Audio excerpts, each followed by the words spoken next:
Kila siku unaamka unaomba, lakini kuna kitu hakibaliki. Unajiuliza kimya kimya, kwa nini maisha yangu bado yako hivi?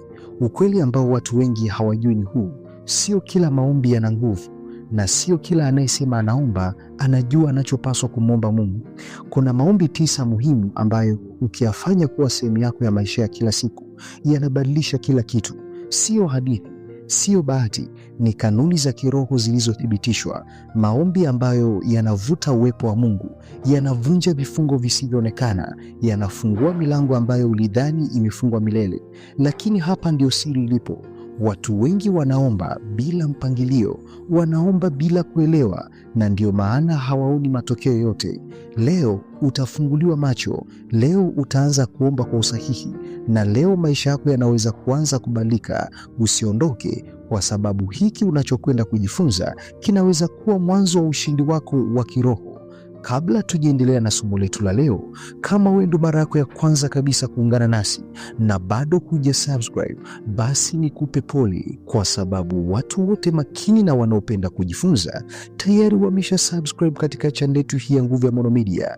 Ili nawe uwe miongoni mwa watu makini na wanaopenda kujifunza, basi hakikisha una subscribe kisha unabonyeza kitufe cha alama kengele. Kwa kufanya hivyo, utakuwa miongoni mwa watu makini na wanaopenda kujifunza. Hakika Nguvu ya Maono Media ni mgodi wa maarifa. Twende moja kwa moja tukayaangalie mambo 9 ambayo unatakiwa kumwomba Mungu kila siku. Jambo la kwanza, kumshukuru Mungu. Huu ndio msingi wa maombi yote. Kabla hujaomba chochote, unatakiwa kumtambua Mungu kwa wema wake. Shukrani zinafungua mlango wa baraka zaidi na kumfanya Mungu afurahie uwepo wako. Ndio maana ukisoma kwenye kitabu cha Wathesalonike wa kwanza sura ya 5 na mstari wa 18 imeandikwa nukuu, shukuruni kwa kila jambo, maana hayo ni mapenzi ya Mungu kwenu katika Kristo Yesu. Kwa hiyo hata kama mambo hayaendi sawa, mshukuru Mungu tu bado. Kwa hiyo shukrani ni maombi ambayo huwa yana nguvu kabisa. Kwa hiyo kila siku unapoamka, anza kumshukuru Mungu. Mwambie Mungu, nakushukuru kwa kunipa afya njema, ninakushukuru kwa kuniamsha salama, ninakushukuru kwa afya hii, kwa sababu wewe uhai wako ulionao hiyo ni neema ya Mungu. Kuna watu ambao mpaka sasa wako mochwari, lakini Mungu amekupa uhai. Kwa hiyo unatakiwa umshukuru Mungu kila siku. Mwambie Mungu asante, asante kwa nafasi hii ya uhai. Hata kupumua kwako ni Mungu. Kwa hiyo unatakiwa umshukuru Mungu kila siku. Mwambie Mungu asante. Siku zote shukrani huwa inafungua milango ya baraka kwenye maisha ya mtu. Kwa hiyo mwambie Mungu asante kwa kila hatua. Mwambie Mungu, ninakushukuru kwa kunipa nafasi hii ya uhai. Mwambie Mungu, ninakushukuru kwa kunipa afya njema. Mwambie Mungu, ninakushukuru kwa kuwa umenifanya mpaka sasa mimi niko hai. Mwambie Mungu, ninakushukuru kwa ajili ya kunisaidia mimi ni mzima na pumua. Asante Mungu. Kwa hiyo hili ni jambo la kwanza ambalo unatakiwa muombe Mungu kila siku. Mwambie Mungu nakushukuru. Mshukuru Mungu kila siku. Mshukuru Mungu jinsi ulivyo. Mwambie Mungu asante, najivunia wewe Mungu, nakushukuru kwa kunilinda. Mwambie Mungu asante. Mungu amekuepusha na ajali. Barabara ile uliopita, kuna mtu ambaye alipita pale akafia pale, lakini Mungu amekupitia kwenye barabara zote mpaka sasa uko hai. Kwa hiyo ni jambo la kumshukuru Mungu. Kwa hiyo hili ni jambo la kwanza ambalo unatakiwa kumwambia Mungu, kumshukuru Mungu. Mwambie Mungu asante kwa kila hatua. Lakini jambo la pili, kuomba msamaha wa dhambi zako. Mwambie Mungu akusamehe. Hakuna mtu mkamilifu. Kila siku tunahitaji kusafishwa ili tusimame vizuri mbele za Mungu. Kwa hiyo kuomba msamaha kunarejesha uhusiano wako na Mungu na kufungua maombi yako yasikwamishwe. Ndio maana ukisoma kwenye kitabu cha waraka wa kwanza wa Yohana sura ya 1 na mstari wa 9 imeandikwa nukuu, tukiziungama dhambi zetu, yeye ni mwaminifu na wa haki hata atuondolee dhambi zetu na kutusafisha na udhalimu wetu. Kwa jambo la pili, mwambie Mungu msamaha. Mwombe Mungu msamaha.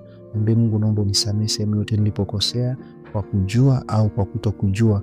Mungu, naomba unisamehe na jitakasa. Siku zote dhambi huwa zinamtenga mtu mbali na Mungu. Kwa hiyo jambo la msingi ambalo la pili ambalo natakiwa muombe Mungu kila siku, mwambie Mungu akusamehe sehemu yote ulipokosea. Yamkini uliwaza vibaya, yamkini ulitenda vibaya, muombe Mungu akusamehe, kwa sababu dhambi huwa ina tabia ya kumfarakanisha mtu na Mungu. Huwa inamweka inasimama kama ukuta, inakutenga mbali na Mungu. Kwa hiyo unapomwomba Mungu msamaha kila siku, inakufanya uwe karibu zaidi na Mungu. Lakini jambo la tatu ambalo unatakiwa kumwomba Mungu kila siku, kuomba afya njema na ulinzi wa Mungu.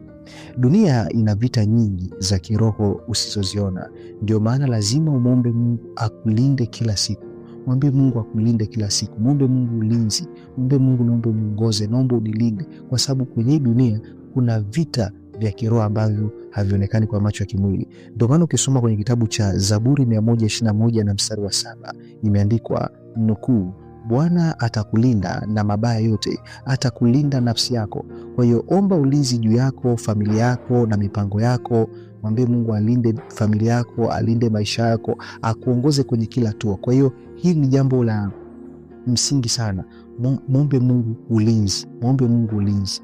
Shetani anakuwa ametega mitego mbalimbali, lakini unapomwomba Mungu ulinzi, yeye atakulinda. Ndio maana neno la Mungu lasema Bwana atakulinda na mabaya yote. Mwambie Mungu, naomba unilinde, naomba uniepushe na mabaya yote, naomba uniepushe na kila aina ya mitego, niepushe. Kwa hiyo omba ulinzi kwa Mungu kila siku. Unapoamka omba ulinzi kila siku. Lakini jambo la 4, kuomba hekima na mwongozo kutoka kwa Mungu. Maamuzi mabaya huanzia kwenye kukosa hekima. Kwa hiyo Mungu anataka akuongoze, lakini lazima umuombe. Ndio maana ukisoma kwenye kitabu cha Yakobo sura ya 1 na mstari wa 5 imeandikwa nukuu, lakini mtu wa kwenu akipungukiwa na hekima, na aombe dua kwa Mungu awapaye wote kwa ukarimu, wala hakemei, naye atapewa. Kwa hiyo hili ni jambo la msingi sana. Muombe Mungu hekima na mwongozo. Mwombe Mungu hekima na mwongozo. Mwambie Mungu akupe hekima, mwambie Mungu akuongoze kwenye kila hatua. Kwa hiyo usifanye maamuzi makubwa bila kumuuliza Mungu kwanza.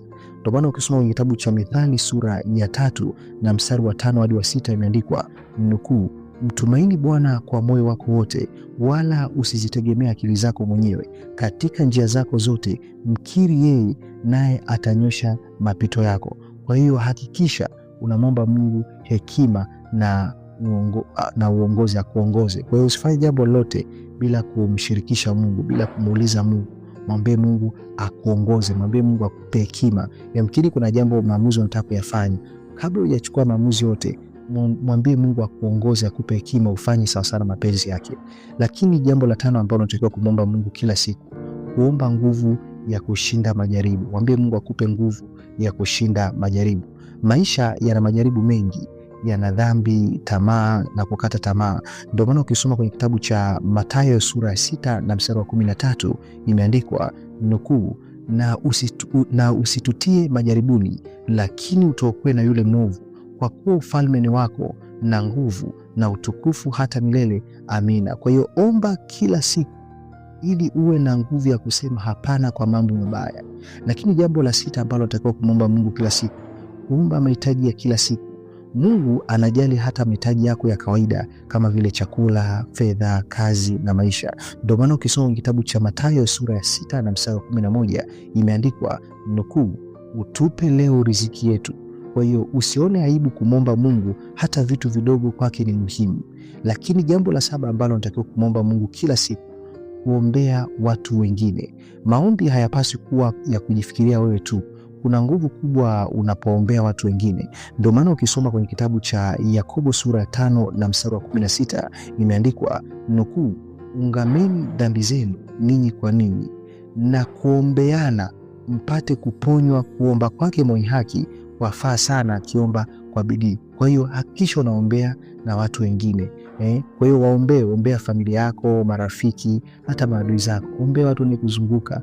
Ombea watu mbalimbali. Kuna nguvu kubwa sana ya kuombea watu wengine. Kupitia kuombea watu wengine, Mungu anaweza kufungua milango ya baraka kwenye maisha yako. Kwa hiyo ombea watu wengine. Lakini jambo la 8 ambalo unatakiwa kumwomba Mungu kila siku, kuomba mapenzi ya Mungu yatimizwe. Hii ndio ombi la juu kabisa, kumruhusu Mungu aongoze maisha yako. Ndio maana ukisoma kwenye kitabu cha Mathayo sura ya 6 na mstari wa 10 imeandikwa nukuu, mapenzi yako yatimizwe hapa duniani kama huko mbinguni. Kwa hiyo hapa ndipo unapomwambia Mungu, sio ninachotaka mimi, bali unachotaka wewe. Mwombe Mungu mapenzi yake yatimize kwenye maisha yako. Mwambie Mungu, naomba mapenzi yako yatimizwe kwenye kila jambo unalofanya. Mwambie Mungu mapenzi yako yatimizwe. Lakini jambo la 9, mwambie Mungu kuwa uko tayari akutumie. Hili ni jambo la msingi sana. Mwambie Mungu kila siku, mwambie Mungu niko tayari, naomba unitumie. Mungu huwa anamtumia mtu aliye tayari. Kwa hiyo mwambie Mungu, niko tayari, naomba unitumie. Mungu, niko tayari, naomba unitumie. Kwa hiyo jambo la kutambua, ukifanya vitu hivi 9 kuwa sehemu ya maombi yako ya kila siku, utakuwa karibu zaidi na Mungu. Utaanza kuona mabadiliko ya kiroho. Maombi yako yatakuwa na nguvu na matokeo. Kumbuka, maombi sio maneno mengi, ni uhusiano wa kweli na Mungu.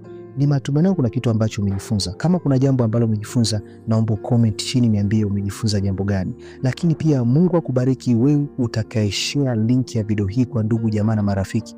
Mungu akajibu hitaji la moyo wako. Mungu akafanikishe mambo yako katika jina la Yesu. Amen. Nakupenda sana, nikutakie wakati mwema.